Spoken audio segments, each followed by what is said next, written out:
సజ్జల రామకృష్ణారెడ్డి మొన్న చాలా రోజుల తర్వాత ప్రెస్ మీట్లో కనపడ్డాడు. కార్యకర్తలతోటో నాయకులతోటో ఏదో మీటింగ్ జరిగితే ఆ మీటింగ్లో ఆయన కనపడి ఆయన మాట్లాడుతున్నాడు. జగన్మోహన్ రెడ్డి ఇప్పుడు దాకా సంక్షేమం వైపే చూశాడు, అభివృద్ధి వైపే చూశాడు. కానీ జగన్మోహన్ రెడ్డి కూడా ఇప్పుడు రాజకీయం చేయటం నేర్చుకోవాలి. కాబట్టి ఆ రాజకీయం అంటే ఎలా ఉంటుందో తెలుసుకోవాలంటే ఒక్కసారి జగన్మోహన్ రెడ్డి అధికారంలోకి రావాలి. ఏదేదో పెద్ద పెద్ద మాటలు మాట్లాడుతున్నాడు.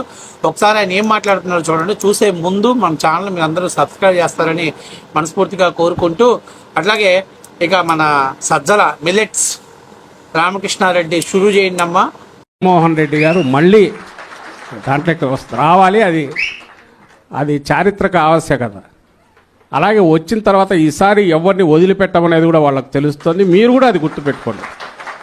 ఈసారి నేను ఇంతకుముందు అన్నాను, ఈసారి కొంచెం రాజకీయంగా కూడా ఆలోచిద్దామని. ఇంతకుముందు ఆలోచించారు, ఆయన కేవలం సంస్కర్తలాగా ఉన్నాడు. ఈసారి రాజకీయంగా కూడా ఆలోచిద్దాం. మన వాళ్ళని మనం ప్రొటెక్ట్ చేసుకోవడమే కాదు, మన వాళ్ళని ఇబ్బందిని పెట్టిన వాళ్ళను ఆ ఇబ్బంది ఎట్లుంటుంది అనేది రెండింతలుగా వాళ్ళకు చూపించే కార్యక్రమం కూడా మనం ఖచ్చితంగా చేయాల్సి ఉంటుంది. సో చూశారు కదా, అదే బాబు జగన్మోహన్ రెడ్డి 2019 నుంచి 2019 కాదు 2014 నుంచి కూడా, అంటే పార్టీ పెట్టిన దగ్గర నుంచి జగన్మోహన్ రెడ్డి చేసిన రాజకీయం భారతదేశంలో ఏ రాజకీయ నాయకులు చేయలే. కొంచెమైనా సర్వీస్ ఓరియంటెడ్గా వెళ్ళిపోయారు. కానీ జగన్మోహన్ రెడ్డి తండ్రి చనిపోతే తండ్రి శవాన్ని ఐడెంటిఫై చేస్తున్న సమయంలోనే జగన్మోహన్ రెడ్డి కోసం సీఎంగా కావాలని చెప్పి సంతకాలు సేకరించినటువంటి అక్కడి నుంచి మొదలు పెట్టుకున్నటువంటి రాజకీయం జగన్మోహన్ రెడ్డి వైఎస్ఆర్ కాంగ్రెస్ పార్టీ ప్రారంభం వరకు కూడా ప్రతిదీ ప్రజాక్షేత్రంలో సెంటిమెంట్ను వాడుకుంటూ ప్రజల యొక్క సెంటిమెంట్తో రాజకీయం చేస్తూ జగన్మోహన్ రెడ్డి పార్టీ ఆవిర్భావం చేసుకున్నాడు. అలాగే మీకు చిన్న విషయం, వైఎస్ఆర్ కాంగ్రెస్ పార్టీ ఫౌండర్ వచ్చేసి కె శివకుమార్. ఎందుకు జగన్మోహన్ రెడ్డి ఆ రోజు పార్టీ ఎస్టాబ్లిషన్ చేయలేకపోయాడంటే దానికి కారణం క్రిమినల్ యాక్టివిటీస్ ఉన్న వాళ్ళు ఎవరు కూడా పార్టీని ఎస్టాబ్లిషన్ చేయడానికి అర్హత లేదు. అందుకని చెప్పేసి కె శివకుమార్ అనేటువంటి ఒక వ్యక్తి చేత ఎడుగూరు సందింట రాజశేఖర రెడ్డి గారి పేరు వచ్చే విధంగా వైఎస్ఆర్ కాంగ్రెస్ పార్టీ అని ఏర్పాటు చేశాడు. అంటే యువజన రైతు శ్రామిక పార్టీ అని చెప్పి ఏర్పాటు చేశాడు. అక్కడి నుంచి 2014 దగ్గర నుంచి ఎన్నికల్లో పోటీ చేశాడు. సరే 63 సీట్లు వచ్చాయి. ఆ తర్వాత తన రాజకీయాన్ని రూటు డైవర్షన్ మొత్తం మార్చుకొని కేవలం అసత్య ప్రచారాలు చేయటం, రాజకీయంగా లబ్ధి పొందటమే జగన్మోహన్ రెడ్డి. అండ్ జగన్మోహన్ రెడ్డి చుట్టూ ఒక లుచ్చా గ్యాంగ్ని ఏర్పాటు చేసుకొని దాన్నే సోషల్ మీడియా ఇన్ఫ్లుయెన్సర్ పేరుతోటి అసత్యాలన్నీ కూడా వండి వార్చడంలో కీలక పాత్ర పోషించాడు.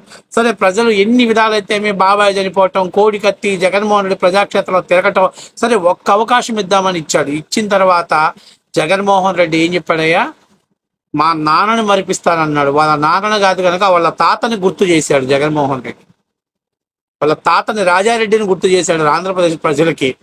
ఆంధ్ర రాష్ట్రం రావడంతో ప్రజావేదికను కూల్చేశాడు, అమరావతిని ఆపేశాడు, పోలవరాన్ని పడుకోబెట్టాడు. అట్లాగే విశాఖ ఉక్కు ఊసే లేకుండా చేశాడు, విశాఖ ఉక్కుని అమ్మేసేశాడు. ఇట్లాగా చెప్పుకుంటా పోతే నానా యాగి పనులు చేశాడు. ప్రత్యేక హోదా అసలు అడిగే అవసరం లేదు, స్పెషల్ స్టేటస్ గురించి మాట్లాడే దమ్ము లేదు.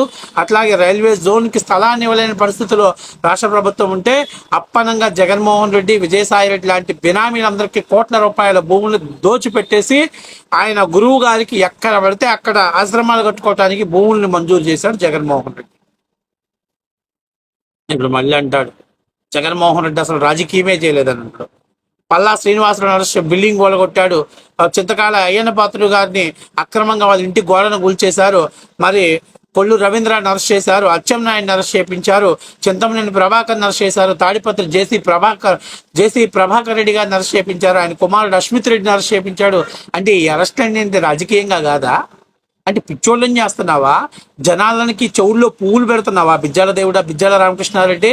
ఇది సజ్జల కాదు, బిజ్జల ఆ పార్టీకి.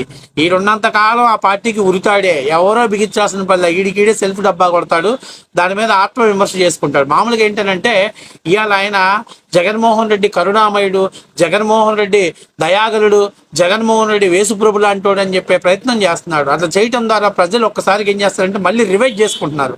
గత 5 ఏళ్ళు జగన్మోహన్ రెడ్డి పరిపాలన అంటే రివైజ్ చేసుకున్నప్పుడు అమ్మో ఈ బిజ్జాల గారు చెప్పిన అబద్ధాలు ఆయన మళ్ళీ ఓటేయకూడదు, వేస్తే రాష్ట్రం సంకనాగిపోయింది అనేటువంటి భయం ప్రజల్లో కల్పిస్తుంది. అంటే అసలు ప్రజలు మర్చిపోతున్నటువంటి టాపిక్ని కూడా పిన్ను పెట్టి గుచ్చి గెలికి మళ్ళీ ప్రజల క్షేత్రంలో తీసుకురావటం అనేది ఈ విద్యాల దేవుడికి వెనతో పెట్టినట్టు విద్య. నేను ఇంకొక చిన్న మాట చెబుతున్నా, ఏది సజ్జలకు చెప్తున్నా. అసలు నేను అర్థం కావట్లా, పాదయాత్ర చేసినటువంటి చెల్లి ఎటో పోయింది, పార్టీకి గౌరవ అధ్యక్షుడు తల్లి ఎటో వెళ్ళిపోయింది, జగన్మోహన్ రెడ్డి వెనకాల నడిచినటువంటి విజయసాయి రెడ్డి ఆగిపోయాడు. అసలు నాకు ఆకులు అరటి పండుగాడివి, కనీసం అసలు నువ్వు ఎవడో కూడా తెలియదు, ఎన్నికల వరకు కూడా అసలు నీ పేరు తెలియదు, నువ్వు ఎక్కడి నుంచి వచ్చావు, జగన్మోహన్ రెడ్డి పక్కన చేరి అన్ని లుచ్చా లపంగి ఫండ్లు నువ్వే వేస్ట్ గాడి అనుకుంటే మళ్ళీ నీ కొడుకుని తీసుకొచ్చేసి వైసీపీ సోషల్ మీడియానంతా కూడా ఒక బూత్ ప్లాట్ఫారంగా మార్చి అసలు ఆడవాళ్ళ మీద అసభ్యకరమైనటువంటి పోస్టులు పెట్టడం, ఆడవాళ్ళని కించపరుస్తూ పోస్టులు పెట్టడం, అట్లాగే ఏదో మీ పైన ఎవరైతే ఉన్నారో వాళ్ళ కళ్ళల్లో ఆనందం చూడటం కోసం షర్మిలారెడ్డి మీద, సునీతారెడ్డి మీద, విజయమ్మ మీద పోస్టులు పెట్టిపిచ్చి సైకో ఆనందం పొంది అసలు వైఎస్ఆర్సీపీ సోషల్ మీడియా మొత్తాన్ని తప్పుదారి పట్టించినటువంటి లుచ్చ లంగా పనులు చేసింది నువ్వు, నీ కొడుకు కాదు. నువ్వేమో ఎమ్మెల్యేల మీద, మంత్రుల మీద, వాళ్ళ మీద రిపోర్టులు తయారు చేసి జగన్మోహన్ రెడ్డికి అందించడం. నీ కొడుకేమో సోషల్ మీడియా ఇన్ఫ్లుయెన్స్ మీద ప్రత్యర్థి పార్టీల యొక్క ఆడవాళ్ళని, ప్రత్యర్థి పార్టీలో ఉన్నటువంటి ఆడవాళ్ళ మీద అసభ్యకరమైనటువంటి పోస్టులు తయారు చేసి సోషల్ మీడియాలో పంపించడం. ఈ రెండు పనులు చేశాక జగన్మోహన్ రెడ్డిని మొగ్గగుడిపించారు. ఇలా వైఎస్ఆర్సీపీ పార్టీని సర్వనాశనం చేశారు. అయినా అసలు నాకు అర్థం కావట్లేదు, నీకు ఏ పదవి ఉందని ఆ పార్టీలో పద్దాకల అధికారంలో ఉన్నప్పుడు ప్రతి మంత్రి ప్రెస్ మీట్ నువ్వే పెడతావు. అసలు నీకేమన్నా సబ్జెక్ట్ ఏమో తెలుసా? ఏమన్నా పెద్దగా కౌంటర్ అటాక్ ఇవ్వగలవా అని అంటే నీ దగ్గర అంత సీన్ లేదు. మరి ఎందుకు జగన్మోహన్ రెడ్డి నీకు అంత ప్రయారిటీ ఇచ్చాడు? ఎవరు నిన్ను అంత ప్రయారిటీ చేశాడు? జగన్మోహన్ రెడ్డి ఒక వెనకాల షాడో సీఎం ఎవరు ఏంటి అనేది ఇలా రాష్ట్ర ప్రజలకు తెలియాలి. అంతేకాకుండా ఇంకో చిన్న మాట మాట్లాడుతున్నా, అసలు నాకు అర్థం కావట్లేదు, గత 5 ఏళ్ళు జగన్మోహన్ రెడ్డి చేసింది రక్త రాజకీయమేగా. కులాల మధ్య చిచ్చు పెట్టాడు, ప్రాంతాల మధ్య చిచ్చు పెట్టాడు, వ్యక్తుల మధ్య, వ్యవస్థల మధ్య ఎన్ని రకాలుగా రాజకీయాలుగా చేయాల్సినటువంటి లంగా పనులని చేశారు మీరు. ఇవాళ మళ్ళీ వచ్చి జగన్మోహన్ రెడ్డి కరుణామయుడు, జగన్మోహన్ రెడ్డి దయాగలవాడు, జగన్మోహన్ రెడ్డి గతంలో రాజకీయం చేయలేదు, నెక్స్ట్ గవర్నమెంట్ వస్తే రాజకీయం అంటే ఏంటో చూపిస్తాను, కార్యకర్తలను కాపాడుకోవడమే కాదు కార్యకర్తలకి ఇబ్బంది పెట్టిన వాడిని కూడా వదిలిపెట్టకూడదు అనే డైలాగులు, భారీ డైలాగులు వేస్తున్నావు. అసలు వైఎస్ఆర్సీపీలో కార్యకర్తల్ని, నాయకుల్ని ఇబ్బంది పెట్టింది నువ్వు కాదా, నీ కొడుకు కాదా? కేవలం మీకు భజన చేసే వాళ్ళని తప్పించి మిగిలిన వాళ్ళందరి మీద కూడా వాళ్ళ మీద తప్పుడు నివేదికలను జగన్మోహన్ రెడ్డి ముందుంచి జగన్మోహన్ రెడ్డికి పార్టీకి దూరం చేసిన నువ్వు కాదా? వైఎస్ఆర్సీపీ పార్టీకి నువ్వు ఒక బిజ్జల దేవుడివి. నువ్వు ఆ పార్టీలో ఉన్నంత కాలం అక్కడ ఎవరు కూడా ఎదగరు, ఎవరు కూడా ఆ పార్టీ అధికారంలోకి రావడానికి దోహదపడదు. నువ్వు ఒక్కడివి చాలు వైఎస్ఆర్సీపీ పార్టీని భూస్థాపితం చేయడానికి. నాకు తెలిసినంత వరకు నువ్వు కౌరవుల పక్కన నిలబడినటువంటి శకుని పాత్ర లాంటి వాడివి. ఏది ఏమైనా ముందు ఫస్ట్ ఆఫ్ ఆల్ గత 5 ఏళ్ళు జగన్మోహన్ రెడ్డి పరిపాలన ఏందో, జగన్మోహన్ రెడ్డి ఏం చేశాడో రాష్ట్ర ప్రజలందరికీ తెలుసు.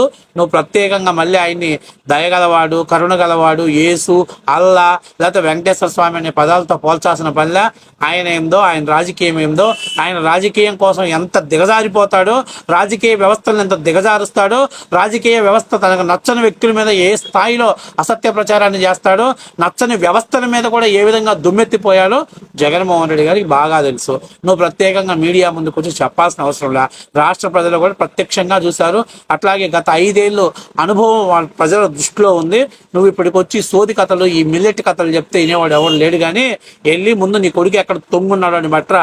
ఆ సోషల్ మీడియాలో చేసినటువంటి గబ్బునంతా ఇప్పుడు క్లీన్ చేసే పనిలో ప్రభుత్వం ఉంది కాబట్టి ఆయన పట్టుకొచ్చి ముందు ఆయన తీసుకొచ్చి లోపలేస్తే అప్పుడు మీ మిల్లెట్ల కుటుంబం కదేందో రాష్ట్ర ప్రజలకు అర్థమయ్యి అని మొహం మీద ఊసే సమయం దగ్గరలోనే ఉంది.